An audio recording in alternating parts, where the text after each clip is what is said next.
নমস্কার বন্ধুরা, রুচির কিচেনে সবাইকে স্বাগত জানাই। আজকের রেসিপি লাউয়ের নিরামিষ। লাউ নিরামিষ তো অনেকভাবে খেয়েছেন, তবে এইভাবে একবার হলেও বানিয়ে দেখবেন। আশা করি ভীষণ ভালো লাগবে। আর এই গরমের দিনে দুপুরবেলা এই রেসিপি থাকলে আমার মনে হয় আর কিছু লাগবে না। চলুন তাহলে রেসিপিটা দেখে নিয়ে যাক। প্রথমেই দেখুন বন্ধুরা, এখানে আমি একটা লাউ নিয়েছি। লাউটা কিন্তু আমাদের গাছেরই লাউ, একদম জালি। আর এই রেসিপির জন্য একটু জালি দেখে লাউটা নিতে হবে। প্রথমেই দেখুন লাউয়ের খোসাটাকে ছাড়িয়ে তারপরে লাউটাকে খুব ভালো করে ধুয়ে নিয়েছি। লাউটা কিন্তু কাটার আগে খুব ভালো করে ধুয়ে নিতে হবে। আর তারপরে এইভাবে ছোট ছোট করে লাউটাকে কেটে নিতে হবে। এদিকে আমি লাউটা কেটে নিয়েছি।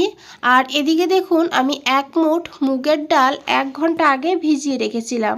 ডালটা ভালোভাবে ভিজে গিয়েছে। এখন এই ডালটাকে বেটে নিতে হবে। আমি এই জারের মধ্যে নিয়ে নিয়েছি ডালটাকে।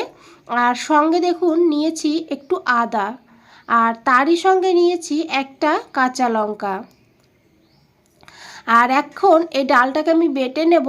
1 থেকে 2-3 চামচ জল দিয়ে ডালটাকে আমি বেটে নিয়েছি। তবে খুব বেশি পাতলা করবেন না, এরকম পাতলা হলেই হবে। আবার এর থেকে একটু ঘন হলেও অসুবিধা হবে না। যেহেতু অল্প ডাল ছিল সেই কারণে জলের পরিমাণটা একটু বেশি লেগেছে। দিয়েছি অল্প করে একটু হিং, আর দিয়েছি এখানে একটু কাসুরি মেথি। হাতের কাছে থাকলে অবশ্যই দিয়ে দেবেন। দিয়েছি একটু লবণ, আর দিয়েছি একটু হলুদ। এখন হাত দিয়ে খুব ভালো করে ডালটাকে এইভাবে একটু সময় ফেটিয়ে নিতে হবে। দেখুন ডালটা আগের থেকে অনেকটা হালকা হয়ে গিয়েছে। আর ডালটাকে সাইডে রেখে এদিকে একটা কড়াইতে আমি এই লাউগুলো নিয়ে নিয়েছি। এখন এই লাউয়ের মধ্যে দিয়ে দিতে হবে জল। এখানে আমি 1 বাটি জল দিয়েছি, তবে খুব বেশি জল দেবেন না, কারণ লাউয়ের থেকেও কিন্তু জল বের হবে। এখন দিয়েছি একটু লবণ, আর দিয়েছি এখানে অল্প করে একটু হলুদের গুঁড়ো। এই রেসিপিতে কিন্তু খুব বেশি হলুদ হবে না, সেই বুঝে কিন্তু অল্প করে একটু হলুদ দিতে হবে। এখন খুব ভালো করে মিশিয়ে নেব। আর তারপরে ঢাকা দিয়ে 2 মিনিট রান্না করব। 2 মিনিট পর দেখুন ফিরে এসেছি। এদিকে দেখুন ঝোলটা ফুটতে শুরু করে দিয়েছে। এখন একবার খুব ভালো করে মিশিয়ে নিতে হবে। আর তারপরে ঢাকা দিয়ে আবারও 3 মিনিট রান্না করব মিডিয়াম ফ্লেমে। 3 মিনিট পর ঢাকনাটা খুলে নিয়েছি। আশা করি বন্ধুরা দেখে বুঝতে পেরেছেন লাউটা কিন্তু অনেকটা সিদ্ধ হয়ে গিয়েছে। যেহেতু জালি লাউ একদমই সময় লাগবে না। এখন খুব ভালো করে একবার মিশিয়ে নিয়েছি। তারপর গ্যাসটা বন্ধ করে ঢাকা দিয়ে লাউটাকে সাইডে রেখে দেব। এদিকে একটা কড়াইতে আমি নিয়েছি 3 চামচ সরষের তেল। রান্নাটা সরষের তেলেই করেছি, তবে সাদা তেলেও করতে পারবেন। তেলটাকে ভালো করে গরম করে নিতে হবে। তারপরে এই ডালের থেকে অল্প অল্প নিয়ে এইভাবে বড়ার আকারে বানিয়ে নিতে হবে। তো দেখুন আমি এইভাবে চামচ দিয়ে দিয়েছি। আর এক সাইড ভাজা হয়ে গেলে উল্টে দিতে হবে। আর এইভাবে একটু লাল লাল করে বড়াগুলোকে ভেজে নিতে হবে। আশা করি দেখে বুঝতেই পেরেছেন বড়াগুলো কতটা সুন্দর হয়েছে, হালকা আর কতটা জালি জালি হয়েছে।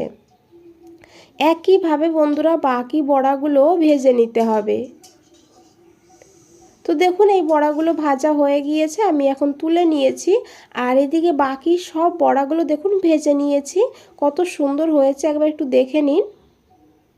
এই তেলেই রান্নাটা করে নেব। তো প্রথমেই নিয়েছি 1/2 চামচের একটু কম কালো জিরা, তারপরে নিয়েছি একটা কাঁচা লঙ্কা একটু ফাটিয়ে। ফোড়নটাকে একটু ভেজে নিতে হবে। এদিকে দেখুন আমি একটা মশলা দিয়েছি। এই মশলাটা আমি কিভাবে বানিয়েছি একটু পরেই দেখিয়ে দেব। তো দেখুন আমি এই মশলাটাকে এখন ভালো করে মিশিয়ে নেব। আর মশলাটা কিন্তু খুব বেশি কষাবো না, 1 থেকে 2 মিনিট মশলাটাকে কষাতে হবে। আর তারপরে এখানে দেখুন আমি একটু জল দিয়ে দিয়েছি জারটা ধুয়ে। তারপরে দিয়েছি একটু লবণ, আর দিয়েছি অল্প করে একটু হলুদের গুঁড়ো। আমি আগেই বলেছি এই রান্নাতে কিন্তু খুব বেশি হলুদ হবে না। এখন খুব ভালো করে মিশিয়ে নিয়েছি। আর এদিকে দেখুন বন্ধুরা আমি কিভাবে এই মশলাটা বানিয়েছি একটু দেখিয়ে দিই। প্রথমেই নিয়েছি এখানে আমি 2 চামচ হলুদ সর্ষে, তারই সঙ্গে নিয়েছি এখানে 1 চামচ আর হাফ চামচ পোস্ত, মোট এখানে আমি 1.5 চামচ পোস্ত নিয়েছি। তার সঙ্গে নিয়েছি হাফ চামচের একটু বেশি সাদা তিল। সাদা তিল যদি হাতের কাছে থাকে দিয়ে দেবেন, আর যদি না থাকে তাহলে এখানে পোস্তটা একটু বাড়িয়ে দেবেন। তো দেখুন প্রথমে জল না দিয়ে আমি এটাকে গুঁড়ো করে নিয়েছি। তারপরে দিয়েছি 3টে কাঁচা লঙ্কা আর দিয়েছি একটু লবণ। লবণ কিন্তু অনেকবারই দিয়েছি, তাই লবণটা একটু কম দিতে হবে। তারপরে দিয়েছি একটু জল, জলটা দিয়ে মশলাটাকে একদম মিহিভাবে পেস্ট করে নিতে হবে, দেখুন এইভাবে।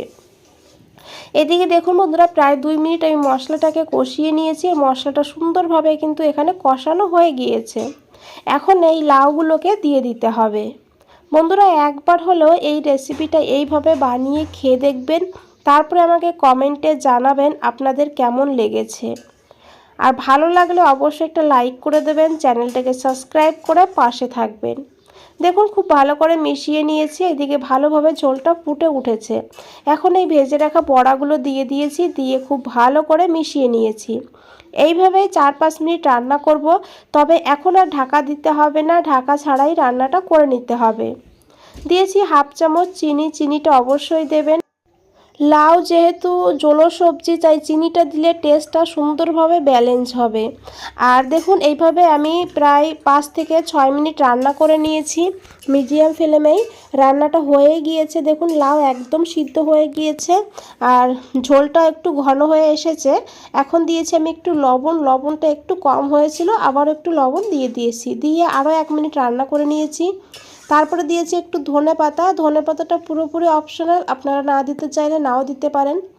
ঢাকা দিয়ে আমি 2 মিনিট স্ট্যান্ডিং টাইমে রেখে দিয়েছিলাম। 2 মিনিট পর ফিরে এসেছি বন্ধুরা, আশা করি দেখে বুঝতেই পেরেছেন কতটা লোভনীয় লাগছে।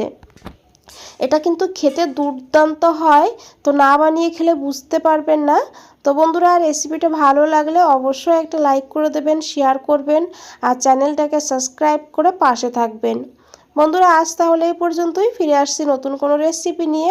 ভালো থাকবেন, সুস্থ থাকবেন, সবাইকে অনেক অনেক ধন্যবাদ এত সময় ধৈর্য ধরে রেসিপিটা দেখার জন্য।